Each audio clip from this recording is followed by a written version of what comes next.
Hello friends, welcome to mother simple kitchen. আশা করি যে যেখান থেকে আমার ভিডিওটা দেখছো, কাছেই দূরেই দেশি বিদেশি সবাই ভালো আছো। আজকে আমি তোমাদের সঙ্গে শেয়ার করব ইনস্ট্যান্ট রাইস ক্ষীরের রেসিপি।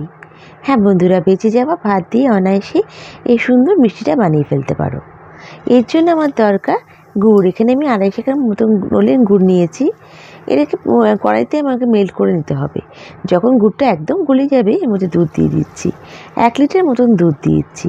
কনস্ট্যান্ট নাড়তে হবে। তারপর এখানে আমি স্বাদ অনুযায়ী 4 চামচ মতন চিনি দিচ্ছি, যাতে গুড়েও মিষ্টি থাকে।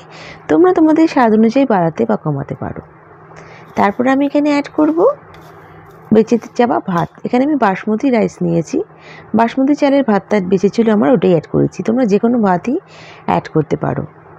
এখানে আমার 500 গ্রাম মতন ভাত ছিল, মানে একটা বড় বলের 1 বল ভাতটা ছিল, সেটাই আমি অ্যাড করে দিয়েছি। তোমরা একটু পরিমাণটা বুঝে অ্যাড করবে। দেখো এখানে অ্যাড করে দিলাম। এরপর যেটা অ্যাড করবো সেটা হচ্ছে কাজু বাদাম আর 1 চামচ মতন কর্নফ্লাওয়ার দুধে গুলে অ্যাড করে দেবো, যাতে দুধটা ইনস্ট্যান্ট ঘন হয়ে যায়। বন্ধুরা, আমার রেসিপিটা যদি ভালো লাগে প্লিজ লাইক করো, আর নতুন বন্ধুরা আমাকে সাবস্ক্রাইব করে আমার পাশে থেকে যেও। আর বেল বাটনটা প্রেস করতে ভুলো না। বেল বাটনটা প্রেস করলে আমার রান্নার নোটিফিকেশানগুলো সবথেকে প্রথমে তোমরা পেয়ে যাবে।